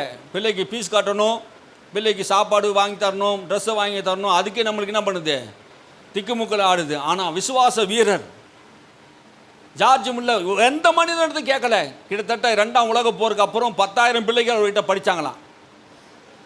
2ஆம் உலகப் போருக்கு அப்புறம் 10,000 பிள்ளைகள் படித்தாங்க. அந்த 10,000 பேருக்கும் அவர் சோறு போட்டு வளர்த்தார். பெரிய பெரிய யூனிவர்சிட்டியிலும் கட்டியிருக்கிறார். கர்த்தர் ஆண்டவர் வல்லமையாக பயன்படுறார். எந்த மனுஷனத்தை கேட்கல. அவர் வேத வசனத்தை அவர் தியானிக்கிற ஒரு மனுஷனாக இருந்தார். வேத வசனத்தை தியானித்தார், வேத வசனத்தை அதிகமாக படித்தார். அப்படி அவர் படிச்சிருக்கும்போது, வேத வசனத்தை தியானித்து கொண்டு இருக்கும்போது ஆவிக்குரிய ஒரு பலவீனம் அவருக்கு இருந்தது பாருங்க. ஜபத்தில் வல்லவர் தான், ஆனால் அவருடைய வாழ்க்கையில் ஒரு ஆவிக்குரிய பலவீனம் இருந்தது. அந்த பலவீனத்தை குறித்து ஆண்டவர்கிட்ட கேட்டாராம், ஆண்டவரே என் வாழ்க்கையில் இது பலவீனமாக இருக்கிறது, அது சொல்லப்படலை, எந்த பலவீனம் இருக்குது, நான் என்ன பண்ணுறதுண்டு. அப்போ ஆண்டவர் அவர்கிட்ட சொன்னாராம், என் வார்த்தை தான் உன்னை பலப்படுத்தும், என் வார்த்தை தான் உனக்கு பலனை உண்டாக்கும், அதை நீ வாசி அப்படின்னு சொன்னார். அதுக்கு பின்னாடி அவர் என்ன பண்ணாராம், 200 முறை 100 முறை முழங்காலிருந்து பைபிள் வாசித்தாராம். 100 முறை முழங்காலிருந்து பைபிள் வாசித்தான். கிட்டத்தட்ட 200 முறை அவர் வேதத்தை தினமும் வாசிக்க ஆரம்பித்தார். ஆயிரக்கணக்கான மக்களுக்கு இன்றைக்கி ஆசீர்வாதமாக இருக்கிறது காரணம், எந்த மனுஷன் வேதத்தை தியானமாக இருக்கிறானோ, எந்த மனுஷனுடைய வாழ்க்கையில் வேதம் தியானம் இருக்கிறதோ அவன் மனுஷனை கர்த்தர் ஆசீர்வதிக்கிறவராக இருக்கிறார். அல்லேலூயா. நீங்கள் தேவ வசனத்தை நீங்கள் என்ன பண்ணணும், அதிகமாக நீங்கள் ஜெபிக்கிறவளாக மாறணும். வார்த்தையின்படி நம்ம செய்யணும். பாருங்க, வார்த்தையின்படி செய்யணும். வார்த்தையின்படி செய்கிறவங்க தான் ஆசீர்வாதம். இதோ ஆண்டவருக்கு அடிமை. மரியாள் சொல்றா, இதோ ஆண்டவருக்கு அடிமை, உம்முடைய வார்த்தையின்படி எனக்கு ஆக கடவுது. வார்த்தையின்படி தான் எனக்கு ஆக கடவுது. எல்லா வேதத்தில் இருக்க எல்லாரையும் கவனிச்சிங்கன்னா அவங்க சொல்கிறதெல்லாம் உங்களுடைய வேத வார்த்தையின்படி ஆக கடவுது. தேவதூதன் சொல்கிறான், உனக்கு ஒரு குழந்தை பிறக்கும், அது இயேசு என்று பெயரிடுவாயாக. இது எப்படி பரிசுத்தாவினால் உண்மையை நேரிடுவார். சந்தேகப்படாத, தேவனுடைய வார்த்தையை சந்தேகப்படாம. அப்போ சொல்லும் போது மரியாள் சந்தேகப்படுறதுக்கு வாய்ப்பு இருக்குது. கணவன் அறியாத சூழ்நிலை இருக்குது, எல்லா சூழ்நிலையும் அவளுக்கு இருக்குது. ஆனால் அவள் சந்தேகப்படலாம். ஆனாலும் உம்முடைய வார்த்தைப்படி எனக்கு ஆக கடவுதுன்னு சொன்ன போது வார்த்தையை அவன் நம்புகிறார், வார்த்தையை விசுவாசிக்கிறார். கர்த்தரால் சொல்லப்படுகிற வார்த்தை நிறைவேறுவதாக. ஆண்டவருடைய வார்த்தையை நாம் நம்பணும். அல்லேலூயா. பேதுரு சொல்றாரு, அவர் ராத்திரி முழுவதும் கப்பலில் கடலில் போயிட்டு பிரயாசப்பட்டு வலையை போட்டார். வலையை போட்டுட்டு வந்து ஒரு மீன் அகப்படலை. அகப்படாததுனால வலையை என்ன பண்ணுறாரு, அலசி கொண்டு இருக்கிறார். இன்னைக்கு நிறைய பேர் வாழ்க்கையில் ஒன்றும் அகப்படாத காரணம்னா நிறைய பிரயாசப்பட்டோம். இயேசுவை தேடாததுனால தான் இன்னைக்கு வெறும் வலையை நம்ம என்ன பண்ணுறோம், அலசி கொண்டு இருக்கிறோம். இயேசு அந்த இடத்துல வந்து பேதுருட்ட உன் படகு எனக்கு கொடுன்னாரு. படகு கொடுத்து அவர் பிரசங்கம் பண்ணி முடித்த உடனே இயேசு பேதுருவை பார்த்து சொல்றா, நீ ஆழ்கடத்தை தள்ளி போய் வலது பக்கத்திலே உன் வலையை போடு என்று சொன்னபோது பேதுரு சொல்கிறான், என்ன சொல்கிறான் தெரியுமா, ஐயரே ராத்திரி முழுவதும் நான் என்ன பண்ணேன், வலையை போட்டு ஒன்றும் ஒரு அசரை கூட மாற்றலை, ஒரு கெண்டை கூட மாற்றலை, ஒரு மீன் கூட எனக்கு மாற்றலை நான் அப்படின்னு சொல்லிட்டேன்னா. ஆயினும் நீ சொல்கிறபடி நான் என்ன பண்ணுறேன், உம்முடைய வார்த்தையின்படி நான் வலையை போடுகிறேன் என்று அவருடைய வார்த்தையின்படி கேட்டு அந்த வலையை போட்ட போது என்ன நடந்ததுன்னா, அந்த வலை கிழியத்தக்கதான அற்புதங்கள் அந்த மீனுக்கு ஆண்டவர் கட்டளையிட்டு இருக்கா, பேதுருடைய வலையில் போய் என்ன பண்ணுங்க, விழுங்கன்னு சொல்லி. கிட்டத்தட்ட 2 படகு நிரம்பி மூழ்கத்தக்கதாக அளவுக்கு ஆண்டவருடைய ஆசீர்வாதம். எந்த மனிதன் இயேசுடைய வார்த்தைக்கு கீழ்ப்படிந்து நடக்கிறானோ ஆண்டவர் அவனை ஆசீர்வதிக்கிறார். மரியாளுக்கு நல்லா தெரியும் இயேசுடைய வாயில் இருக்கிற வார்த்தை வல்லமை உள்ளது என்பதை மரியாள் அறிந்திருந்தார். என்ன அறிந்திருந்தா, இயேசு காணா ஒரு கல்யாணத்துக்கு போயிருந்தார். அங்கே அற்புதம் செய்வதற்கு முன்பாகவே என்ன நடந்தது, காணா ஒரு கல்யாணத்தில் திராட்சை ரசம் குறைவுபட்டது. திராட்சை ரசம் குறைவுபட்ட உடனே என்ன ஆயிடுச்சு, மரியாள் வந்து சொல்கிறா, சொந்தக்கார வீடாக இருக்கும், மரியாள் வந்து சொல்கிறா அவளுக்கு திராட்சை ரசம் குறைவுபட்டு போயிட்டு ஏதாவது அற்புதம் செய் அப்படின்னு. ஸ்திரீயை உனக்கு எனக்கு என்ன அப்படின்ட்டு சொல்கிறாரு. சொன்ன உடனே அந்த மரியாளுக்கு புரிஞ்சு போச்சு அவருடைய வேலை வரல, இன்னும் வரல அப்படின்ட்டு. அப்போ போய் அந்த வேலைக்காரர்கிட்ட சொல்கிறாரு, அவர் உங்களுக்கு என்ன சொல்லுகிறாரோ அதன்படி செய்யுங்க. அவர் என்ன சொல்கிறாரோ அதன்படி செய்யுங்க. ஆமே. அவர் சொல்கிறாரு, நீங்கள் தண்ணியை எடுத்துக்கொண்டு கற்சாடியை நிரப்புங்க, தண்ணீர் எடுத்துக்கும் போயிட்டு பந்தி விசாரணை கையில் கொடுங்க. அவர் உங்களுக்கு என்ன சொல்கிறாரோ அதை மாதிரி செய்யுங்க. அவர் என்ன சொல்கிறாரோ அதை மாதிரி செய்தால் அற்புதம் நடக்கும். இல்லையா? நம்ம சொல்கிற வார்த்தைகள்லாம் கவனமாக இருக்கணும் பாருங்கள். அவர் உங்களுக்கு என்ன சொல்லுகிறாரோ அதன்படி செய்வது தான் நம்முடைய வாழ்க்கையிலே அற்புதங்கள் நடக்கும். வசனத்தின்படி நம்ம வாழ்க்கையை நாம் அமைத்து கொள்ள வேண்டும். அல்லேலூயா, அல்லேலூயா. வசனம் என்ன சொல்லுகிறதோ அதுதான் வாழ்க்கையை அமைத்துக்கணும். இப்போ கணவன் மனைவி 2 பேரும் சமம் அப்படின்ட்டு என்ன பண்ணுறாங்க, நிறைய பேர் சொல்கிறாங்க 2 பேரும் கணவன் மனைவிக்கு சமம், யாருக்கும் உயர்ந்த தாந்தரில்லை. அதெல்லாம் நான் ஒத்துக்கிறோம், எல்லாம் ரைட்டு. வேதம் என்ன சொல்லுது, புருஷனானவன் மனைவிடத்தில் அன்பு கூறணும், மனைவியானவள் எல்லாவற்றுக்கும் கீழ்ப்படியணும். எபிரேயர் புஸ்தகம் எடுத்துக்கோங்க. எபிரேயர் புஸ்தகம் 5ஆம் அதிகாரம் தான் நினைக்கிறேன். 5 எடுத்துக்கொள்ளுங்க. 5ஆம் அதிகாரம், எபிரேயர் புஸ்தகம் 5ஆம் அதிகாரம்.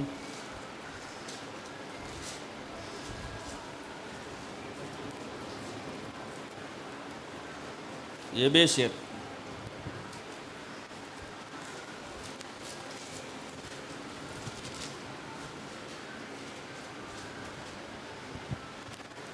இருபத்தொன்னுலேருந்து வாசிப்போம். தெய்வ பயத்தோடு ஒருவருக்கொருவர் கீழ்ப்படிந்திருங்கள். தெய்வ பயத்தோடு ஒருவருக்கொருவர் கீழ்ப்படிந்திருங்கள். அந்த ஒருவருக்கொருவர் யார்? கணவனும் மனைவியும். தெய்வ பயம் நமக்கு இருக்கணும். புருஷனானவன் ஸ்திரீக்கு தலையா இருக்கிறான் என்று வேதம் சொல்லுகிறது. வாசிங்க.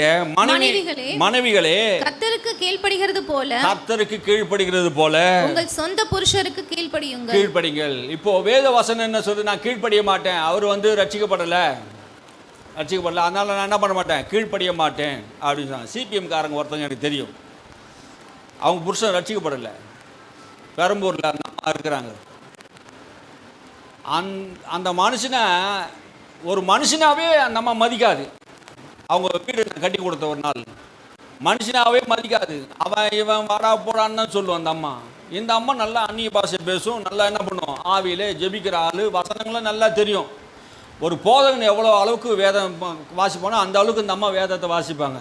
ஆனால் இந்த சத்தியம் அவங்களுக்கு என்ன பண்ணலை, தெரியல. அப்போது என்ன ஆகி போச்சுன்னா, என்ன பாருங்கள், மனைவிகளே கர்த்தருக்கு கீழ்ப்படுகிறது போல் உங்கள் புருஷனுக்கும் சொந்த புருஷனுக்கு கீழ்ப்படிய வேண்டும். அப்போ இந்த இந்த படிக்கிறது அவங்க என்ன பண்ணல, கீழ்ப்படியல. எல்லா விஷயத்தையும் கரெக்டாக இருக்கிற மாதிரி தெரியுது, ஆனால் என்ன பண்ணுறாங்க, கீழ்ப்படிய மாட்டுறாங்க.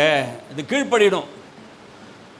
கிறிஸ்து சபைக்கு தலையாக இருக்கிறது போல புருஷனும் மனைவிக்கு தலையாக இருக்கிறான். சபைக்கு கிறிஸ்து தலையாக இருக்கிறாரு, குடும்பத்துக்கு தலையாரு புருஷன். அவன் ரட்சிக்கப்பட்டவனும் ரட்சிக்கப்படாதவனும் யாரு, அவன் தான் தலையாக இருக்கிறான்.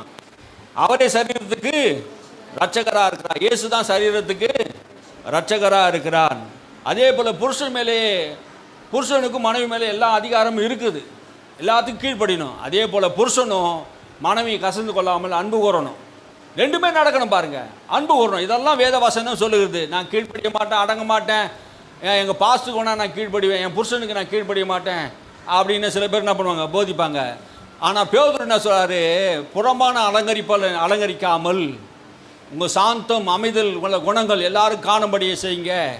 உங்கள் கற்புள்ள நடக்கையினால உங்கள் புருஷர்களை ரட்சித்துக் கொள்வீர்கள். அப்போ கற்புள்ள நடக்கையினாலே புருஷர்களை ரட்சிக்கொள்ள. நம்மளுடைய நடக்கைகள், சில வீட்டில் போனவங்க ஜெபம் பண்ண மாட்டாங்க, வேதத்தை வாசிக்க மாட்டாங்க, ஆனால் வேத வசனத்தை என்ன பண்ணுவாங்க, தப்பாக வாசிக்கிறவங்களும் உண்டு. பிள்ளையை கவனிக்க மாட்டாங்க, பிள்ளைக்கு சாப்பாடு ஆக்கி போட மாட்டாங்க. ஒரு அம்மா இருக்குது, எப்பயுமே பண்ணோம், ஊழியத்துக்கு போயிடும். பிள்ளைகளுக்கு சோறு ஆக்காமல், புருஷனுக்கு சோறு ஆக்காமல் என்ன பண்ணும், ஊழியத்துக்கு போயிடும். எங்கே போயிட்டு வந்தேன்னு கேட்டால், ஊழியத்துக்கு தான் போயிட்டு வந்தேன். கர்த்தர் முக்கியமா, நீ முக்கியமா, குடும்பம் முக்கியமா, இப்படி பேசும் பாரு. அந்த குடும்பத்தில் பிரிவினை தான் உண்டாகுது. வேதம் என்ன சொல்லுது, சொந்த புருஷனுக்கு என்ன பண்ணணும், கீழ்ப்படியணும். அப்போ கீழ்ப்படிதல் ரொம்ப முக்கியம். ஆமென், அல்லேலூயா. கீழ்ப்படிதல் முக்கியம். இந்த நம்ம ஒரு சபைக்கு மாத்திரமல்ல, இந்த செய்தி எல்லாருக்கும் போகணும். ஆமென். நம்முடைய சபையில் அப்படிப்பட்ட ஆட்கள் இல்லை, ஆனால் இப்படியாப்பட்ட ஆட்கள் உலகத்தில் நிறைய சபைகளில் இருக்கிறாங்க. இதெல்லாம் அவங்க போதிக்கிறாங்களா இல்லையான்னு தெரியல. சொந்த புருஷனுக்கு கீழ்ப்படியணும், அவரிடத்துல அன்பு கூறணும். புருஷனானவன் மனைவி இடத்துல அன்பு கூறணும், ரெண்டுமே இருக்கணும் பாருங்க. அதனால் புருஷன் சில பேர் மனைவியை அடிமையாகவே நடத்துவான், வேலைக்காரி மாரி நடத்துவான், எந்த அதிகாரம் எந்த உரிமையும் கிடையாது படி நடத்துவான். அதுவும் கூட தவறு. அப்படியாப்பட்டவும் நம்ம செய்யக்கூடாது. பாருங்க, வாசிங்க. ஆகிய சபையானது கிறிஸ்து சபைக்கு தலையா இருக்கிறது போல புருஷனும் மனைவிக்கு தலையா இருக்கிறான், அவரே சரீரத்திற்கும் இரட்சகரா இருக்கிறார். ஆகையால் சபையானது கிறிஸ்துவுக்கு கீழ்ப்படுகிறது போல மனைவிகளும் தங்கள் சொந்த புருஷர்களுக்கு எல்லா காரியத்திலேயும் கீழ்ப்படிந்திருக்க வேண்டும். மனைவிகளும் சொந்த புருஷனுக்கு எல்லா காரியத்திலும் என்ன பண்ணணும், கீழ்ப்படிய வேண்டும். இந்த கீழ்ப்படுகிற உள்ள நிறைய பேருக்கு இல்லை. ஆகினாலே சொந்த புருஷனுக்கு என்ன பண்ணணும், கீழ்ப்படியும். படித்தவனோ படிக்காதவனோ, ரட்சிக்கப்பட்டவனோ ரட்சிக்கப்படாதவனோ, ஏழையோ பணக்காரனோ, அறிவுள்ளவனோ அறிவில்லாதவனோ, கருப்போ சிவப்போ, உயர்வோ தாழ்வோ, எந்த இனமோ எந்த மதமோ, சொந்த புருஷனுக்கு என்ன பண்ணணும், கீழ்ப்படியணும். அப்போ கீழ்ப்படிதல் இல்லைன்னா அங்கே குடும்பத்தில் என்ன வருது, பிரச்சனைகள் போராட்டங்கள் வருகிறத நான் பார்க்கணும். சொந்த மனைவியானவள் புருஷனுக்கு கீழ்ப்படியணும். பக்கத்து வீட்டுக்காரர் சொல்கிறது கேட்பாங்க, பாஸ்டர் சொல்கிறது கேட்பாங்க, ஆனால் சொந்த புருஷன் சொல்கிறது கேட்க மாட்டாங்க. இப்படிப்பட்ட போதனைகள் சபைகளுக்குள் இல்லாததினால்தான், வேறுபாடுகள் இருக்கிறதுனால தான் என்ன பண்ணுது, குடும்பங்களிலே பிரிவினை காணப்படுகிறது. எப்படியாப்பட்ட காரியங்கள் எல்லாம் நம்முடைய வாழ்க்கையிலே நடக்கக்கூடாது. ஆமென். பிள்ளைகள் பெற்றோருக்கு கீழ்ப்படிய வேண்டும். சபை போதிக்கிறது எப்படின்னா, பிள்ளைகள் பெற்றோருக்கு கீழ்ப்படியணும், கீழ்ப்படியா பிள்ளைகளாக இருக்கணும். பிள்ளைகளும் பாருங்கள், பிள்ளைகளை பார்த்து சொல்கிறேன், நீங்கள் கர்த்தருக்கு கீழ்ப்படியது மாத்திரம், மூப்போருக்கும் கீழ்ப்படியணும், சபைக்கும் கீழ்ப்படியணும். கீழ்ப்படுகிற உள்ள நமக்கு இருக்கணும். இருமாப்பான சிந்தைகள், வாலிபத்திலே முறுக்கான சிந்தைகள் வரும். என்னை யார் என்ன பண்ணிட முடியும், எனக்கு தெரியாதா, நான் படிச்சிருக்கிறேன், என் ஞானம் என்ன, நீங்கள் 10வது 5வது படிச்சிருக்கீங்க, அப்பா அம்மா பார்த்து ஒன்றும் இல்லை, உங்கள் படிப்பு அறிவு இல்லை, உங்கள் அறிவு இல்லை, உங்களுக்கு ஞானம் கிடையாது, நாங்கள் திறமசாலிகள் அப்படின்னு சொல்லுவாங்க. பிள்ளைகளே பெற்றோருக்கு எல்லா காரியத்திலும் என்ன பண்ணுங்க, கீழ்ப்படிந்துருங்க. வேதம் என்ன போதிக்கிறது, ஒருவன் போதித்தால் கர்த்தருடைய வேத வாக்கியத்தின்படி போதிக்கணும். அப்போது வேதம் என்ன சொல்லுதோ அதை தான் நம்ம செய்யணும். குடும்பத்தில் ஏன் ஆசீர்வாதம் இல்லை, ஏன் பிள்ளைகளுக்கு வாழ்க்கையில் வெற்றி இல்லை, புருஷனுக்கு ஏன் குடும்பத்தில் ஒரு நல்ல காரியம் நடக்கலைன்னா மனைவிடத்தில் அன்பு கூறாமல் இருக்கிறது. எல்லா நேரத்தையும் திட்டிக்கிட்டே இருந்தா உப்பு இல்லை, சோத்தில் உப்பு இல்லை, அதுக்கு ஒரு தப்பா? எப்போ ஒரு டைமில் உப்பு இல்லாத பண்ணியிருப்பாங்க, கொஞ்சம் புளி ஏறிட்டு தான் இருக்கும், காரமாக கொஞ்சம் ஏறிக்கிட்டோம், அதை ஒன்றால் அட்ஜஸ்ட் பண்ண முடியா? மரணம் பரியந்தும் பிறர் முகம் பாராமல் வாழ்விலும் தாழ்விலும் சுகத்திலும் துக்கத்திலும் உடன்படிக்கை பண்ணுறோம்ல, எல்லாம் உடன்படிக்கை பண்ணுறோம்ல கல்யாணத்தில். ஆனால் என்ன பண்ணுறது இல்லை, ஒரு உப்பு கூட தாங்க முடியல. எனக்கு உப்பு போட்டாலும் உப்பு போடலனாலும் ஒன்றும் கேட்க மாட்டேன். நான் சாப்பிட்டு என்ன பண்ணுவேன், எழுந்துடுவேன். என் மனைவி இருக்கிறேன், பிள்ளைங்க இருக்கிறாங்க, எல்லாருக்கும் தெரியும். நான் உப்பு போடல, சண்டை போடல, காரமாக இருக்குதுன்னு சண்டை போடல. காரணம் என்ன தெரியுமா? ஏதோ ஒரு நாள் தவறு செய்துட்டாங்க, அதனால் என் மனசை நான் என்ன பண்ணிக்கிறேன், மாற்றிக்கிறேன். உபதேசம் பண்ணுறது மட்டும் இல்லை, சத்தியந்தபடி நடக்கணும். சபையில் தான் நான் போதிக்கிறேன், என் மனைவி பிள்ளை இங்கே தானே இருக்கிறாங்க, தெரியாதா? என் குணம் என்னன்னு தெரியாதா? நான் என்ன போதிக்கிறேன்னு தெரியாதா? ஆமீன், அல்லேலூயா. அப்போது வசனத்தின்படி நம்மளும் வாழணும், அவங்களையும் வாழ வைக்கணும். அன்பு கூறாத இருக்கிறோமா? ஒருத்தர் அன்பு கூறணும். கீழ்ப்படுகிறாங்களா? மனைவி கீழ்ப்படிக்கலாம், எனக்கு கண்டிப்பாக கோபம் வரும். நான் சொல்லுகிற காரியத்தை யாருன்னா கீழ்ப்படியாது போயிட்டாங்கன்னா வீட்டில் கண்டிப்பாக நான் கோவப்படுவேன். அந்த இடத்துல நான் கோவப்பட மாட்டேன், நான் பரிசுத்தவான், ரொம்ப அப்படியே சாந்தமாக இருப்பேன் அப்படின்னு நான் சொல்லலையே. ஸோ தவறு நடக்கிற இடத்துல என்ன பண்ணுறேன், அந்த இடத்துல சுட்டி காட்டி சரி செய்கிறோம். அல்லேலூயா, வருதா? அல்லேலூயா. இப்போ நான் கீழ்ப்படிய மாட்டீங்களா? சொந்த புருஷனுக்கு நீ என்ன பண்ணணும், கீழ்ப்படியணும். அதே புருஷன் ஆனவன் தவறு செய்தால் என்ன பண்ணணும், கேட்கணும். யோ நீ செய்கிறது கரெக்ட் இல்லை, வேத வசனத்துக்கு புறம்பா செய்கிற, கர்த்தர் உன்னை அடிப்பார், சரியாயிரு. ரட்சிக்கப்பட்டவனுக்கு சொல்லணும், ரட்சிக்கப்படாதவனுக்கு அன்பு கூர்ந்து சொல்லணும். ஆமீன், அல்லேலூயா. வித்தியாசம் இருக்குது. நான் இங்கே சொல்கிறது தப்பாக நீங்கள் புரிஞ்சுக்கின்னு தப்பாக போய் நடக்கக்கூடாது. ஆமீன். வேத வசனம் பகுத்து நம்ம என்ன பண்ணணும், போதிக்க வேண்டும், பகுத்து நம்ம அறிய வேண்டும். சரி, இது மட்டும் போதிக்கல பாருங்கள். பரிதானம் வாங்குறது சரியா? பரிதானம்னா என்னது? இது பருதாவான்னு கேட்குறீங்களா? பருதானம்னா என்னது? லஞ்சம். லஞ்சம் வாங்குறது சரியா? லஞ்சம் வாங்குறது கரெக்டான்னு பாருங்கள். எரோமியா தீர்க்கதரிசி புஸ்தகம் வாசிங்க. எரோமியா தீர்க்கதரிசி புஸ்தகம் 5ஆம் அதிகாரம் 21 5 1 சாமுவேல் புஸ்தகம் 8ஆம் அதிகாரம் 3ஆம் வசனம். ஆனாலும் அவனுடைய குமாரர் அவன் வழிகளில் நடவாமல் பொருளாசைக்கு சாய்ந்து பரிதானம் வாங்கி நியாயத்தை புரட்டினார்கள். சாமுவேலுடைய பிள்ளைகள் என்ன பண்ணாரு? சாமுவேல் என்ன பண்ணாரு? முதிர் வயதாயின போது சாமுவேலுடைய மூத்த குமாரன் இளைய குமாரனையும் நியாயாதிபதியாக வைத்தான். நியாயாதிபதி அது நியாயம் தீர்க்கிறவர்கள், ஜட்ஜாக வச்சிட்டார். யார்? இஸ்ரவேலுக்கு ஆளுகை செய்வதற்காக. அந்த நாட்கள் ராஜா இல்லை பாருங்க, நியாயாதிபதியில் தான் இருந்து ஆளுகை செய்தாங்க. அப்போது சாமுவேல் தன் மகனை, மூத்த மகனாகிய, வாசிங்க, மூத்த மகன், ஆனாலும் அவனுடைய குமாரர் அவன் வழிகளில் நடவாமல் பொருளாசைக்கு சாய்ந்து பரிதானம் வாங்கி நியாயத்தை புரட்டினார்கள். 2வது வசனத்திலிருந்து வாசிக்கிறேன். அவன் மூத்த குமாரனுக்கு பேர் யோவேல், இளைய குமாரனுக்கு பேர் அபியா.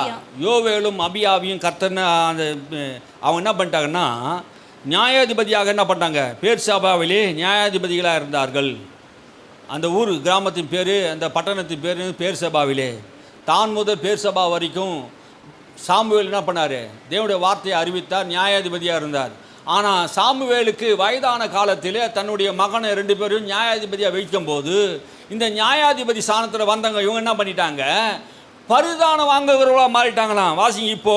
ஆனாலும் அவருடைய குமாரர்கள் அவன் வழியில் நடவாமல், சாமுவேல் வழியில் நடவாமல் பொருளாசை மேல் சாய்ந்து, பண ஆசை மேலே சாய்ந்து பரிதானம் வாங்கி நியாயத்தை என்ன பண்ணாங்க, புரட்டினார்கள். லஞ்சத்தை வாங்கிட்டு என்ன பண்ணாங்க, இஸ்ரவேலுக்கு நியாயம் செய்யாமல் பணக்காரனுக்கு ஒரு மாதிரியும் ஏழைகளுக்கு ஒரு மாதிரி. இன்றைக்கி எப்படி இருக்குதோ அப்படி தான்.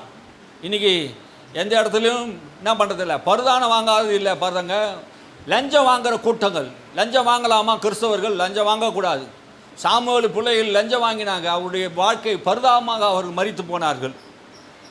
லஞ்சம் வாங்குகிற குடும்பமாக இருக்கக்கூடாது, லஞ்சம் வாங்குகிற பிள்ளைகளாக இருக்கக்கூடாது. ஒருவன் போதித்தா வேத வசனத்தின்படி போதிக்க கடவன். சாமுவேலை போல அவங்க பிள்ளைகள் இல்லை. பக்தி வைராக்கியத்தில் வாழ்ந்த சாமுவேல் தீர்க்கதரிசியாக இருந்தான். தான் முதல் பேர்சபா வரைக்கும் தேவனுடைய வார்த்தை அறிவித்தான். அவனுடைய வார்த்தை ஒன்றும் தரையில் விழல. இஸ்ரவேலுக்கு முன்பாக, ஜனங்களுக்கு முன்பாக ராஜா வந்தபோது கூட, உங்களில் யாரையாவது எருதியாவது மாட்டையாவது எதையாவது நான் வாங்கினது உண்டா? சாட்சி சொல்லுங்கள். ராஜாவாகிய கர்த்தர் இருக்கிறார், உங்களுடைய ராஜாவாகிய சவுலும் இருக்கிறார். நீங்கள் சொல்லுங்கடா, ஒன்றும் எங்கள் கையிலேருந்து வாங்கலை. சாமுவேல் சாட்சியாய் வாழ்ந்தான், பரிதானம் வாங்காத வாழ்ந்தான். ஆனால் அவனுடைய குமாரர்கள் யோவேலும் அபியாயும் என்ன பண்ணாங்க? லஞ்சம் வாங்கி நியாயத்தை புரட்டுகிறவர்களாக இருந்தார்கள். அப்படி லஞ்சம் வாங்கி நியாயத்தை புரட்டினால் என்ன நடக்கும் என்று வேதம் சொல்லுகிறது. பிரசங்கி எழுதின புஸ்தகம் 7:7 வாசித்தா, பரிதானம் இருதயத்தை கெடுக்கும், லஞ்சம் இருதயத்தை கெடுக்கும். இன்னைக்கு அநேகருடைய வாழ்க்கையில் இருதயத்தை கெடுக்கிறது எதுனா லஞ்சம். லஞ்சம் என்ன பண்ணுது? இருதயத்தை கெடுக்கக்கூடியதாக இருக்கிறது. கிறிஸ்தவர்களாகி நாம் ரட்சிக்கப்பட்டவர்களாக நாம் இருதயத்தை நாம் என்ன பண்ணக்கூடாது? கெடுக்கக்கூடாது. அல்லேலூயா, அல்லேலூயா. இருதயத்தை கெடுக்கக்கூடியதாக இருக்கிறது, நீதியை புரட்டக்கூடியதாக இருக்கிறது. வேதம் தான் சொல்லுது, நீதியை புரட்டக்கூடியதாக இருக்கிறது என்று வேதம் சொல்லுகிறது. யாத்ராவும் புஸ்தகத்தை 23ஆம் அதிகாரம் 8ஆம் வசனத்தை நீங்கள் வாசித்து பார்த்தீங்கன்னா அது என்ன சொல்லுது பாருங்க. யாத்ராவும் புஸ்தகம் 23:8. பரிதானம் வாங்காதிருப்பாயாக, பரிதானம் பார்வையுள்ளவனை குருடாக்கி நீதிமான்களின் வார்த்தைகளை புரட்டும். பாருங்க, பரிதானம் வாங்காது இருப்பாயாக என்று தேவனுடைய கட்டளையா இருக்கிறது. லஞ்சம் வாங்காது இருப்பாயாக. நீ பரிதானம் வாங்கினால் பார்வைகளை குருடாக்கி, பார்வை உள்ளவனை குருடாக்குறது. உன் கண் இருக்கும், ஆனால் கண் குருடாக்கப்பட்டு இருக்கும். கண்ணு இருந்தால் தான் நல்ல. பரிதானம் வாங்கிட்டா உன் கண்ணுன்னு ஆகிடும், குருடாக்கப்பட்டுக்கும். அப்போ தான் நீதிமன்றத்தில் என்ன பண்ணியிருக்கிறாங்க? கண்ணை கட்டி இருக்கிறாங்க. ஏன் கண்ணை கட்டி இருக்கிறாங்க? நீதிமன்றத்தில் நீதி தேவதை கண்ணை கட்டி இருக்கிறது எதுக்கு? அது உயர்ந்தவனோ தாழ்ந்தவனோ இனத்தவனோ சொந்த பந்தமோ எல்லாத்தையும் யாரையும் பார்க்கக்கூடாது. நீதி எல்லாருக்கும் நீதி தான், ஒரே நீதி தான் வழங்கணும். அப்படின்னா நீதிமன்றத்திலே அந்த நீதிபதிகளுக்கு கண்ணை கட்டி தான் என்ன பண்ணணும்? நீதியை வழங்கணும். சொந்த பந்தம் இருந்து பார்க்கக்கூடாது. அப்போ பரிதானம் வாங்கிட்டா கண்ணு தெரிகிறவங்க கூட என்ன ஆகிடும்?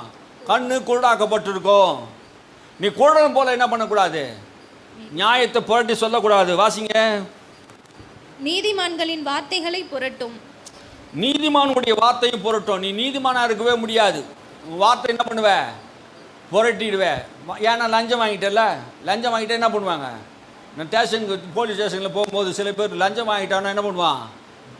நியாயம் எந்த பக்கம் இருந்து பேச மாட்டான். பணம் எங்கே பக்கம் கொடுத்து அதிகமாக கொடுத்தாங்களோ அந்த பக்கம் பேசுவான். வக்கீலும் அதுமாரி தான் பேசுவாங்க. சில இடத்துல நடக்குது, எல்லாரும் அப்படி கிடையாது. சில இடத்துல அது நடக்குது. சமுதாயத்தை நாம் பார்க்குறோம். அப்படின்னா என்ன ஆகுது? 2 விஷயத்தை நான் பார்க்குறோம். பரிதானம் வாங்குறது தேவனுக்கு விரோதமான பாவமாக இருக்கிறது. பரிதானம் நம் கண்களை என்ன பண்ணுது? குருடாக்கப்படுது. நீதிமானுடைய நீதியை தவறக்கூடியவன ஆகிடும். அப்போ பரிதானம் வாங்கிட்டா நம்ம குருடாக்கப்படுறோம். பரிதானம் வாங்கிட்டா நீதியை நாம் தவறக்கூடியவர்களாக நாம் மாறுகிறோம். இப்படி நாம் செய்யக்கூடாது என்று வேதம் போதிக்கிறது. யோபு இதை குறித்து என்ன சொல்றாரு? யோபு என்ன சொல்றாரு? 15ஆம் அதிகாரம் 34ஆம் வசனத்தை, பரிதானம் வாங்குறவன் கூடாரத்தில் அக்கினி பட்சிக்கும். வாசிங்க.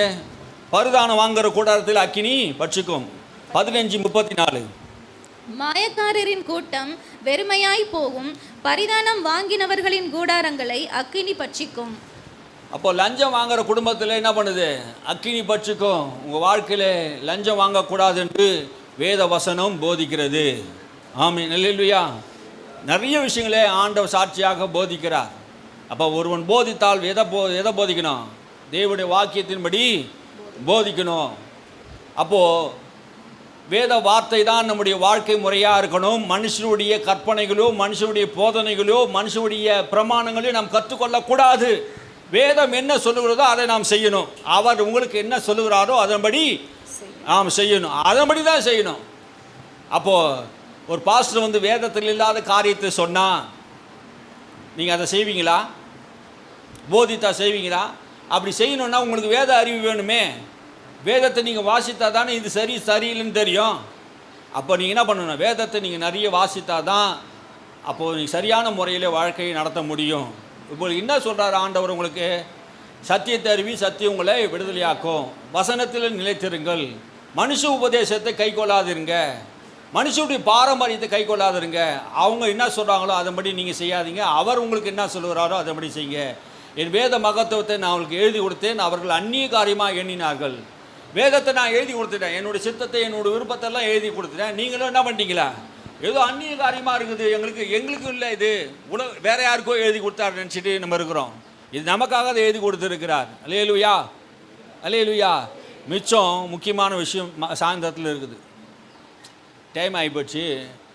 சாயந்தரத்தில் இன்னும் நிறைய விஷயங்கள் இன்னும் நம்ம பேசுவோம். ஆமீன், அல்லேலூயா. இன்னும் நிறைய விஷயங்களை, மகத்துவங்களை ஆண்டவர் வேதத்தில் மறைத்திருக்கிறார். நம்ம ஒவ்வொன்றா, இது பெரிய விஷயமே, நமக்கு தெரியாத விஷயமே கிடையாது. வேதத்தில் எல்லாம் தெரியும். ஆனால் இதுக்கு நம்ம கீழ்ப்படியணும். நீ எத்தனை நேரம் படிச்சிருக்கலாம். அப்போ பரிதானம் வாங்கினா அக்கினி உன் கூடாரத்தை விட்டு நீங்காது அப்படின்னா என்ன ஆகும்? பரிதானம் வாங்கினா நீ செத்துடுவே, அழிஞ்சிடுவே, நரகத்துக்கு தான் போவேன்ற அர்த்தம். கூடாரத்தையும் அழிச்சிடும்னா உன் குடும்பத்தையும் அழிச்சிடும். லஞ்சம் வாங்கினவன் நல்லா இருக்கிறானா பார்த்தீங்களா? லஞ்சம் வாங்கினவன் நல்லா இருக்கிறானா? லஞ்சம் வாங்குற குடும்பம் நல்லா இருக்குதா? நல்லா இருக்காதுங்க. பார்க்குற நல்லா மாதிரி இருக்கிற மாதிரி தெரியும். அந்த குடும்பத்தை தரித்திரம் இருக்கும், சாபம் இருக்கும், வியாதி இருக்கிறோம், தீராத பிரச்சனைகள் இருக்கும். நமக்கு தெரியும், வெளியே பார்த்து நல்லா இருக்காம தெரியும். அவன்கிட்ட போய் கேட்டுப்பார். அவன் வாங்குறது அவனுக்கு தப்புன்னு தெரியும். ஆனாலும் வாங்கின கை சும்மாவே இருக்காது பாருங்கள். நம்ம வீடியோவெல்லாம் பார்க்குறோம், சும்மாவே வாங்கினே இருப்பான். வயிறு எரியுதுன்னுவான் சில பேர் டிவியெல்லாம் போடுறாங்க பாருங்கள். அப்படிலாம் இருக்குது பாருங்கள். லஞ்சம் வாங்கக்கூடாது. கிறிஸ்தவர்கள் லஞ்சம் வாங்கக்கூடாது. ஆமேன். நீ எந்த காரியத்தை, எந்த தொழில் நீ செய்தாலும் என்ன பண்ணக்கூடாது? லஞ்சம் வாங்காமல் ஒழுக்கமாக நீ நேர்மையாக செய். கர்த்தர் உன் உண்மைக்கு ஆண்டவர் பதிலளிப்பார். உண்மை உள்ள மனுஷன் பரிபூர்ண ஆசீர்வாதத்தை பெறுவான். அல்லேலூயா. நீ உண்மை இல்லாத வாழக்கூடாது. சமுதாயத்தில் அப்பா அம்மாவுக்கு, கணவன் மனைவிக்கு, பிள்ளைகள் பெற்றோருக்கு எல்லாத்துலேயும் என்ன பண்ணணும்? உண்மையாக இருக்கணும். வேத வசனத்தைப்படி வாழ கற்றுக்கொள்ளணும். ஒருவன் போதித்தால் தேவனுடைய வாக்கியத்தின்படி போதிக்க கடவான். அல்லேலூயா, அல்லேலூயா. சில விஷயங்கள் நம்முடைய வாழ்க்கையில் கடினம், நம்ம நடக்க தவறின போது நமக்கு என்ன பண்ணும்? கடினமாக தான் இருக்கும். வசனத்தின்படி நம்ம நடக்கலைன்னா அந்த வார்த்தை நமக்கு என்ன பண்ணும்? குத்தம். நான் விசுவாசியாக இருந்தபோது கூட அப்படி தான் இருந்தது. பாஸ்டர் பேசும்போது சில விஷயங்கள் எனக்கு குத்தம். பாஸ்டர் நம்மளை திட்டுவோம், கோவம் வரும். ஏன் தெரியுமா? நம்மளை அதை நடக்க முடியலன்ட்டு. ஆனால் ஆவியானவர் என்ன பண்ணார்? பாவத்தை என்ன பண்ணுறாரு? கண்டித்து உணர்த்துவார். நம்முடைய வாழ்க்கை ஏதாவது சரியில்லைன்னா நம்ம என்ன பண்ணுவோம்? மனத்தாழ்மைப்பட்டு நம்ம கீழ்ப்படுத்தி என்ன பண்ணுவோம்? சத்தியத்தை அன்போடு ஏற்றுக்கொண்டு கீழ்ப்படிக்கிறதுக்கு முயற்சி பண்ணுவோம். ஆமேன், அல்லேலூயா. உங்கள் நிலைமை எனக்கு தெரியாது, ஆனால் ஆண்டவருக்கு தெரியும். அல்லேலூயா. உங்கள் சூழ்நிலை எனக்கு புரியாது, ஆனால் ஆண்டவருக்கு தெரியும். எந்த சுச்சுவேஷனில் நீங்கள் இப்படி பேசுனீங்கன்றது ஆண்டவருக்கு தெரியும். உங்கள் மனதை கர்த்தருக்கு ஒப்புவீங்க. வசனத்தின்படி வாழ்வதற்கு உங்களை அர்ப்பணிங்க. கர்த்தர் உங்களை ஆசீர்வதிப்பார். ஜெபம் பண்ணுவோம்.